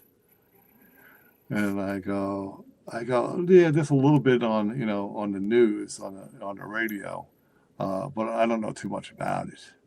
And he goes, "Well, they have some pictures. They want you to look at pictures. I'm going to send the car over and pick you up." So a car comes out to Nassau County and picks me up and drives me into. I'm not really familiar with this area where this happened, but drives me to like a elementary school where this kid was attending, some kind of classes, and it was packed full of people. So I basically announced myself, "Hey, listen, I'm here. Who can I talk to?" So actually Polanski was there, the chief of detectives was there, and he goes, "I want you to look at some pictures." And I go, "Boss," I go, "one is I need to kind of think to myself when I'm looking at these pictures, and I'd like it quiet." I go, "There's a lot going on here." And also, I don't need anybody kind of like leaning over me and looking at what I'm doing and stuff like that, because some of the websites I'm going to are going to, I don't want anybody to know these are trade secrets. So he goes, "Go over to, what's Fort Surrender?" 6-6. 6-6, yeah. He goes, "Go over to 6-6. I love that you remember it by Fort Surrender, not by 'cause 6-6. So he goes, "Go over to, 6-6 and go into the CO's office and use his computer. If anybody says anything to you, tell them they can talk to me about it." So I go over there, and I meet a sergeant there who's got her crew of detectives out there on the street, and she says, "What do you need, Tommy?" Because she remembers me from the school. And I go, "I just need a computer, someplace quiet and stuff." And I start working on it. So this is the picture I got. You have the next picture on that of the car? Yeah, so this is the picture I got the car from. So it's not the black car. It's actually the car beyond the black one. It's like that off kind of goldish color. And I was just looking at it, and I'm like, "Oh man, that looks like those older Honda Accords." I go, "How can how can I ID it?" So I take what is given to me and I try to work with that. So the only other thing that's given to me in that photo is the shape of it. So like, once again, it looks like a Honda Accord. So if it looks like a Honda Accord, most likely it is. Like, my first impression of it is usually right. But I wanted to get more than that. So I went to a website. It's a public website. And it's called paintscratch.com. And it gives every single color code for every vehicle ever made. So if you have a 1970 Chevelle and you want to paint forest green, it's going to have the paint code there. So, and the color. So I went onto that site, and sure enough, I made a match in 1990 for Honda vehicles. So I really didn't have any kind of scratch paper. So I wrote on a napkin, 1990 Honda Accord. So the sergeant actually was, while I was doing this, was talking to me. She's like, "Oh, can you get to my detectives into the auto crime school, the next one you have," and stuff like that. So I'm like, Oh my God. Yeah. So, we're talking about that. And I didn't mind because, like I said, my mind was focused on the picture. And then, like I said, anybody who asks me for the school, I usually take care of. So Tom, if I can interrupt you for a second, why is this image important? What do they think? Why this image and why that car is important? It was a group of other images also, but Right. this was important for me because this is how I was thinking of how the ID is. So Right. I wrote on a napkin 1990 how to record, and I go, Sarge, Yep. tell you guys to look for this car, see if they can find this car. So the detectives that were out there on the street, and I'm talking to them about, the auto crime school and stuff like that. Detectives out on the street see a car similar to that parked on the street in front of a house. They run the plate, it comes back to that house. I knock on the door. Hey, how you doing? It's an elderly couple that comes to the door. I say, hey, how you doing? Is that your car out front? And she goes, no, that's my son's car. He lives above us. You got to go outside and walk up the steps to get to his place. So they walk up the steps and they knock on the door. He shows up at the door covered in blood. And what they said to me was his first words to them was, he's in the refrigerator. And Wow. the rest of the story, if you don't know it, he chopped this poor kid up. And he put parts of the body in a piece of luggage and dumped it in a dumpster, and the remaining body he was looking to get rid of, I guess he was still kind of cutting it up, was in the refrigerator. So That's crazy. What was so basically it was the first Honda Accord they stopped. I got this guy. What was the motive for this? Was this just the guy crazy? Was this some sort of revenge thing? What was the story behind that? They had a task force after this because he was down south at one time, and they thought he was like one of these pedophile serial killers and stuff like that. But he was married. His thing, from my understanding, was that, and it's a weird story because he picks this kid up, and he drives the kid up to Muncie County, upstate, and takes the kid to a wedding. And we're able to follow him based on LPRs. Sure enough, he did do that. Back and forth. And talking to the detectives that debriefed him, they said that when he got back to Brooklyn, the neighborhood, this kid was plastered on every single telephone pole, in every store window, etc. And he sees it, and he gets worried that the community is gonna, be upset. Like, oh, here's Leiby. I took him to a wedding. What are they gonna think? They're gonna kick me out of this neighborhood and stuff like that. So he chose to kill him and get rid of his body, hoping that no one would find out that he did it. Yeah, crazy. And Tommy and I were talking. This guy took a plea to 40 years, but he died in prison. So good. Yeah, and I think the aside from the horrific nature of this case, the really sad twist of it was that Leiby had walked to school, and he was always accompanied by his mother or another adult. Yeah. And this was one of, if not one of the first days. He asked if he could go alone. Yes. And they felt that he was old enough and smart enough to finally make his way to school on his own. So the guilt. So I'm not sure if it was actually the first day. It was the first couple of days. From my understanding, it was the first day. Yeah. And supposedly the parents told him, if you get lost, if you have any problem, because it's such a tight-knit Hasidic community, to go up to another Hasidic person and say, hey, listen, I'm lost. Can you help me? So that's exactly what he did. He went up. So this is actually a mirror of Eitan Pate's. Eitan Pate's case. Yep. So Eitan Pate, same thing. First time going to school, and it was the last time. It's very sad. Okay. That is so crazy. All right, Tommy. So we're an hour and 40 in, and two major capers, and really turning over. So I have a couple of questions as it relates to your ability to look at that picture and identify that car. I mean, that comes from obviously looking at thousands and thousands of cars all the time and all that stuff.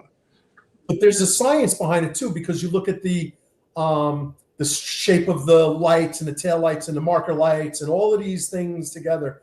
And I know I've worked on a couple of capers, especially in the LPR world, where they're combining partial plates with vehicles and trying to get those, and then doing wild man searches on those types and stuff like that. Any other cool capers or interesting like nuggets that turned into something through some of that type of work? Well, the Audi A6 case, which was Okay. my second major case, when they used to call them major cases, was with the was opened up basically on a debriefing, and the foreman basically says, the perp basically says, "Hey, listen, I get these calls from this guy, and he brings them to Brooklyn. He gets paid for them, and I think they export them, etc." So the case started off very slowly. We ID the guy he was talking about. We do some observations at the location, and like a month later, the place closes down. So we kind of kept the case going. We did it with Westchester County because Westchester County was very good to us by writing warrants, where it would take longer in the Bronx and in Brooklyn to get these warrants done. So they were writing warrants for us. And eventually what happens is, based on the informant's information, we have a guy in the Bronx who knows a group of car thieves. He knows a gang of car thieves. And he basically met this guy, Ming Yang was his name, Chinese guy, triad, ex-military. He meets this guy at a auction, and he, Ming Yang basically says, "Hey, listen, can you get me cars? I need Audis." He goes, "I want Audis and expensive BMWs, etc." And the perp was this guy named Dean, and Dean goes, "Yeah, I know a whole crew that will get it." So the Chinese guys come back, because this was all on a wiretap. Chinese come back. They open a place in, I guess it had to be the 9-0. They open a factory in the 9-0, a pickle factory, they call it. And what they would do, they would accept stolen Audi A6s in.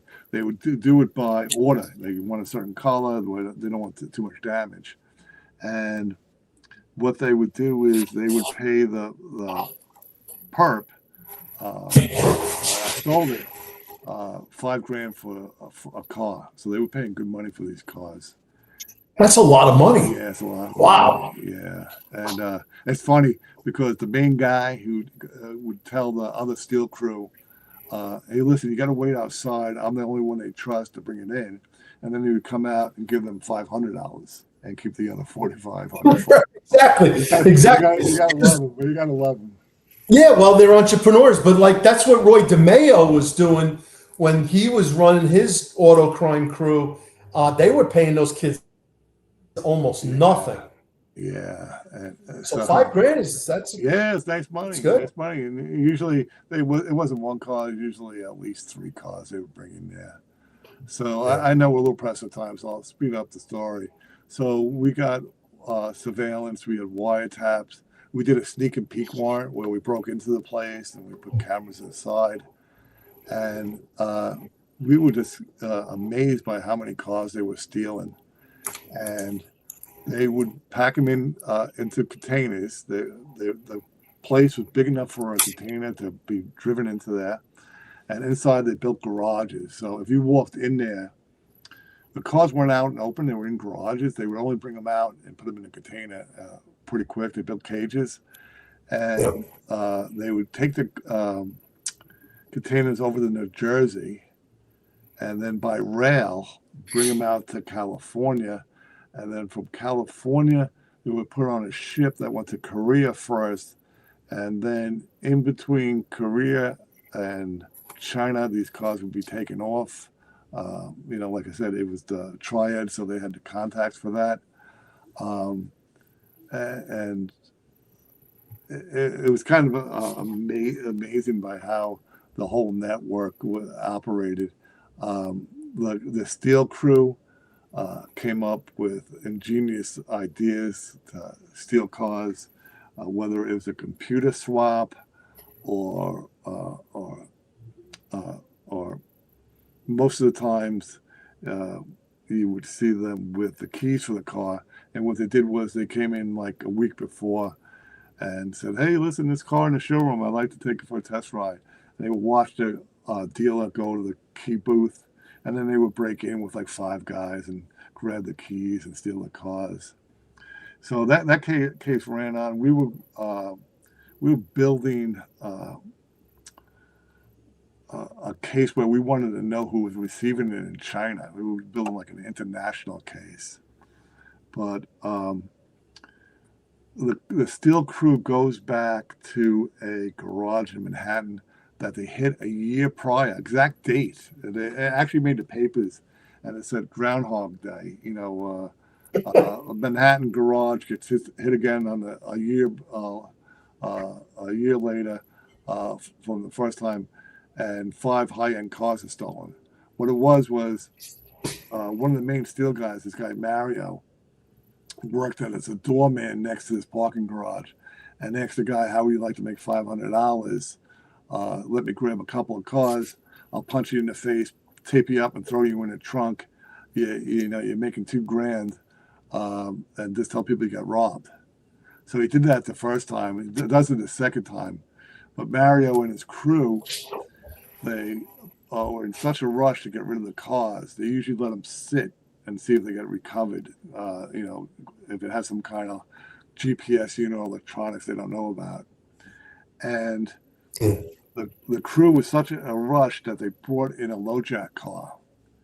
And a uniform officer who had a LoJack reading device in his car actually blew up the case. Wow. And at the time, it was after my tour, I was actually at Iona working on my master's degree. My sergeant calls me up and he goes, "Tommy, I'm calling everybody back in. We have to do an emergency takedown. We got to lock up all the workers, all the Asian guys. We got to lock up, the Steel crew and stuff like that." And everybody came in, everybody did their part, and we got everybody. We got everybody that night. And there's like a TV movie on this. Actually, there's actually 2 on this. But what's never said in the TV movie is the main Steel guy was this guy, Mario Lopez. He actually was one of the main airbag thieves in my other case, but the U.S. attorney didn't want to prosecute him. They were looking more at the business itself. So we knew of who he was. So we're debriefing him and we say, "Hey, listen, we know you're the main guy. We know you're putting this stuff together. We on film, etc. Everybody else is talking." And know what he says? He goes, "Did you lock up Fausto Gonzalez?" And I go, "Yeah, he's next door. He's ratting on you." And Fausto Gonzalez turns out to be a hitman. Oh, wow. And Mario starts talking about all the murders he did. A couple he was with them. It was one where he drove up to Connecticut. Mario was riding a bike.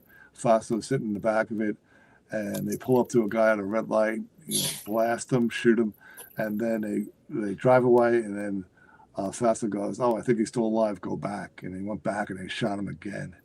And the FBI, so we called it, Connecticut. "Hey, listen, we got this guy. He most likely committed a murder." So the FBI comes to Westchester County because that's where we had him in jail. They pull him out and Mario out, and never to be seen again. You read about occasionally you read about in the paper. Like if you Google Fausto Gonzalez's name, you'll see all the different trials that he was. He's doing like 5 life sentences. I think one of them was the death penalty. They bring it back, but he was, you guys might remember. A guy in the village on a Harley Davidson was murdered for his bike. A bunch of bikers were shot out on the George Washington Bridge, and they took his bikes. Fausto did all these weird murders. Drove up on Tremont Avenue into a barber shop and killed somebody sitting and getting a haircut on a motorcycle. So he was a bad dude. He was involved in a lot of homicides, and you find it out at the end of the case when someone starts bringing it up. And if you looked at the guy, you would think he's yeah. All right, everybody. So listen, we're an hour and 50 in. Patrick Donahue, friend of the finest Unfiltered family. Thank you. Tommy Burke is an NYPD legend, humble. His willingness to share his auto crime related knowledge is what sets him apart from the masses. I was fortunate enough to attend New York ACT, IAASIU,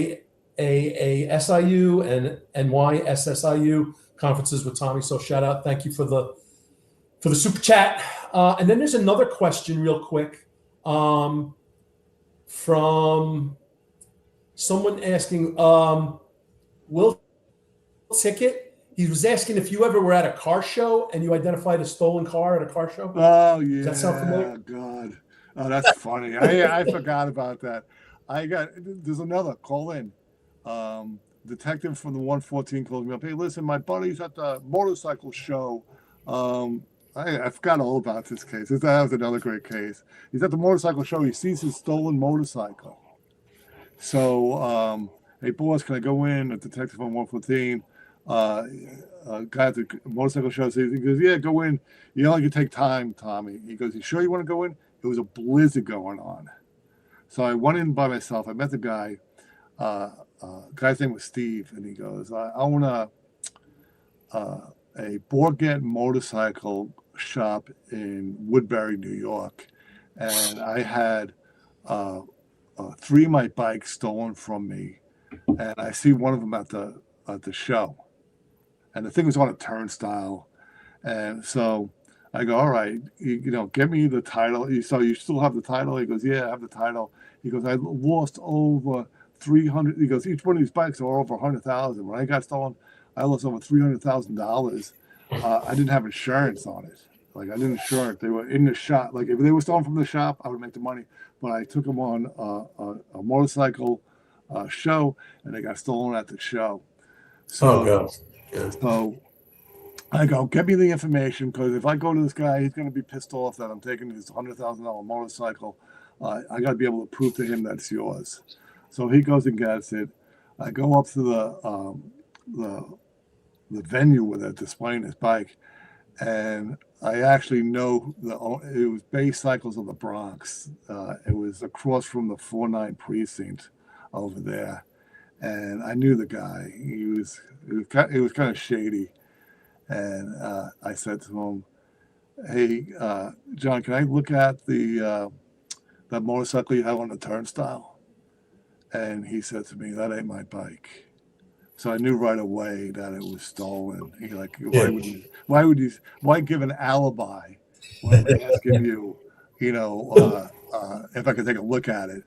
So sure enough, I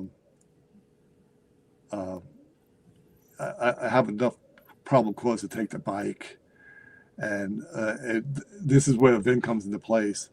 It had a U in the first position. So there's few vehicles that have a U in the first position. It should be a 1. It's built in the United States. It's not in the United States, right? So I knew right off the bat he has an older VIN bike. So I'm seizing a bike. I want to determine true owner on it. I'm taking it. I got it over to the 10th precinct. I vouch it. I come back, and the owner of the bike's there, and he has a binder, and he's cursing me out. He goes, "I'm going to sue you for every penny you have." He goes, "I got the title for it. I got a copy of the title from the guy I bought it from. I have a bill of sale. I got pictures of it." He goes, "I have. It's been in magazines. It's been a motorcycle show." And he shows me a picture of him next to the motorcycle holding a big trophy. And the owner of Borgette Motorcycle, Roger Borgette, is holding the trophy. He's like, "Why would Roger give me a trophy if it was stolen?" So eventually, he wanted to be queen for a day. He wanted to do a proffer, and he brings more paperwork to prove it's his bike. and there was a different name on it. So I ran a different name, and I asked him about whose name is that. He goes, "That's my name. That's my internet name. I use a different name on the internet." So I ran his internet name, and I ran his real name, and they kind of cross over. You know, the birthdays are very similar, etc.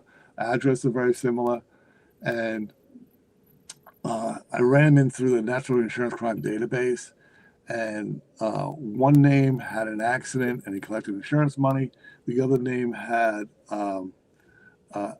tripped in an apartment building, got insurance money for it. So if it's the same guy, he committed insurance fraud by putting different names on it. So we get a warrant for his house, and when we execute the warrant, we're looking for paperwork. So I told my partner, I go, "Hey, Sean," I go, "in narcotics, we used to knock on the door and tell the people, hey, listen, just tell us where it is, and we won't mess up your house." Right. So we knock on the door. We ask for, hey, listen, is your husband home? No, he's not home. And listen, we have a no-knock warrant. We knock because we want to, treat you with dignity. Can you just tell us where the stuff is, and then we'll leave you? We see you have a young daughter there, and she walks us over to the sink. She opens the cabinet underneath the sink, and there's 3 handguns in there. She goes, "There it is. I never wanted it in the house." So now it's like, hey, listen, sit down in the living room. We're trashing your whole house. We come up with 2 more guns, drugs, and eventually we locked them up. And eventually what this guy did was that bike, he stole somebody's identity for a year, registered the bike in that guy's identity, paid bills with that guy's identity, had a vehicle registered in that guy's identity, and then took that, and he bought that vehicle from that guy, and to cover up his, him stealing it. So. And would you say this is a Morgan motorcycle? A Borghead. Oh, the Borghead. Okay, got it. Yeah. Morgan car is another story. More car. Yeah. I didn't know they had more. Okay. Gotcha. All right, Tommy. So we're going to start wrapping up here. Any final thoughts? Anything else that you want to wrap up with? We got a former Ten-Four Tavern guest, Sergeant Lou, joining late. Wanted to start the episode from the beginning. Later this week, he's working on some transnational auto theft cases out of the Midwest. Yeah. So if you need connections and you need help, 75% of all crimes occur with a motor vehicle. So this auto theft is the #1 moneymaker for organized crime throughout the world, and it supports terrorism. It supports organized crime. It's something that you really most people don't think about, because if you did get your car stolen, the insurance company is going to give you money to buy a new one. And they kind of, this was a problem I saw up in the Bronx. You lock up a guy with a stolen car. Oh, I got another car already, so I'm not going to go prosecute this guy. So they never show up in court.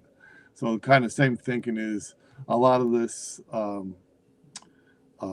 auto theft crime or vehicle crimes, I'll call it, is a big moneymaker. And a lot of it it's like a filter, a lot of it seeps through. You constantly read about somebody getting arrested, and when you look at it, the vehicles are overseas. Jersey perhaps used to pay young kids to steal cars and bring them over to the ports in Jersey and pay them $1,000 or so, and those would go right on a container and get shipped out. I'm just thinking in my head right now, there's so many scams that you can export a vehicle and not have anybody find it. Yep. All right. Well, Tommy, great stuff, great stories. Thanks for sharing the 2 big ones and a couple of other good ones as well. Yeah. You got to invite me back. I got more stories. You'll be back. We'll get you back here for sure. Thanks for having me. I really appreciate it. No, it's great. We really appreciate it. And there is a lot more to talk about. We didn't even get to the connected cars, but we're going to start wrapping up. Thanks for coming. Really appreciate it. 39 years, and they fired you because they wouldn't let you go because of the age. But thanks for your service. Thanks for everything you did. Thanks for all the support to the squads. and stuff. And we really appreciate it. It's great to have you on. And even in court today, in the Supreme Court today, still doing the job in his afterlife. And tell him, everyone else, what you're doing. And then we'll wrap up with some house cleaning on the Finest Unfiltered. So. I teach at John Jay. I teach at SUNY Old Westbury. I do, public speaking engagements. I help people get anti-theft programs started. I started 2 programs in NYPD with identifying catalytic converters and putting more VINs on your cars. So I'm still out there. I'm still running. So still in the game. So if, like I said, I can be contacted through various sources. So any information, I'm glad to exchange with anybody who's in that field. Tommy, And once again, like I said, I'm humbled by being with you guys. I really appreciate it. well, brother, like I said earlier, man, I hate that we use the word legend too much. But, man, I remember you and I had the honor of crossing paths with you a lot back when I worked in the Bronx. We never worked together, but, I mean, you were an active cop. And, let's be honest. NYPD, when I left in 2001, was a department of 41,000 sworn, right? And then, like I said, man, when people thought of the words auto crime, your image popped up. And so, I mean, you truly are a legend, man. And it's just great to have you on. Honored to have crossed paths with you way back in the day, a lifetime ago. But man, what you've done is something to be proud of, man. I mean, you were people say there's a big fish in a small pond. You were a gigantic fish in an ocean, man. I mean, you just really dominated the auto crime world and still making a name for yourself today. So thrilled to have you here, man. And like I said, man, just great knowing you for so long, and good to hear you're still doing well. Yeah, I appreciate it. Thank you, gentlemen. Yeah. So a lot of kids, and you guys have heard me talk in the past, and Pete and I have some connections and to, family still on the job or coming on the job, and all of our friends and their kids are on the job, and all my little leaguers I brag about, a lot of them being on the job, and one of them is a sergeant now. And one of the pieces of advice I always gave them was, if you're going to go out on the job, you're going to become a cop, you're going to become an agent, whatever it is, and you find yourself in a little niche and you got some specialty assignment or something like that, become the best at that. If you go to canine, become the best canine handler, right? If you go to auto crime, this guy is the model. He took it upon himself and became the best auto crime guy on the job, maybe arguably in the country. We'll arm wrestle some guys in Chicagoland and LA and see what they got, see what they can put up. But Tommy, you truly epitomized that model. It's like, if I'm going to dive into this auto crime stuff, I'm going to be the best I can at it. So thanks for all of that. Really appreciate it. I appreciate it. I'm not going to get my head through the door now. Hey, it's your day. It's 2 hours in the tavern, man. That's all. Yeah. You go back to being normal tomorrow. Yep. Okay, everybody. Okay, we got some house cleaning tomorrow. Like, subscribe, and share to all 3 channels, please. We really need it. Helps out, especially if you hit the hype button. It's great. Okay, tomorrow at which is May 6th, Wednesday, May 6th. At 8:05 in the morning, the Finest Unfiltered, John, Eric, and Marlon have NYPD retired Detective James Tillman. I believe he was 7-3 squad. So you'll see him tomorrow on the Finest Unfiltered in the morning. And then tomorrow at 5:05 with Ron and Rob Lukash on the Executive Perspective.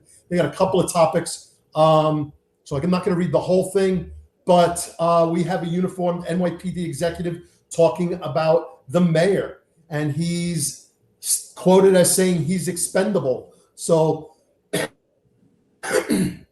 some other quotes that are going to be interesting. So you hear Rob break that down and what's likely to happen there from their perspective. Then there was another incident where there was a protest at Wyckoff Hospital in the 8-3. They'll talk about that in sanctuary cities with the mayor's office, furthering that part. And then there's legislation in the state Senate for New York for a 15-foot buffer zone for safety for law enforcement. And then they'll dive in at the end, or I don't know what particular order, but the last topic for this is the attempted assault in the Bronx of an NYPD officer who's been arrested for attempted assault, which is fascinating to me. And John, Eric, and Marlon have talked about that a little bit, and then you'll get the executive perspective from Ron and Rob tomorrow at 5:05. So make sure you stay in there as well. So with that, Pete, thanks, brother, for coming on. Cinco de Mayo, so go get to your margaritas and sombreros. And I'm not really a nachos and a guy. I'm a mole guy. So That works. I love moles from Oaxaca. So if you want, so I'm gonna go try and get Oaxaca. well, Oaxaca. Oaxaca. All right. Southern Mexico. Beautiful place, man. Great Caribbean. I'm not Caribbean. Pacific Coast beaches. Oaxaca. Yeah. So anyway, let's see. And what do we got next week? I think we have Michelle McPhee next week, the former bureau chief of the New York Daily News, who had the police beat in the 90s and early 2000s, went on to Boston. Has written 2 books on the Boston bombing. She wrote a whole bunch of true crime books that everyone will be familiar with. So we'll expose those books as well. So next week, we had a prosecutor on. We've had a forensic expert on.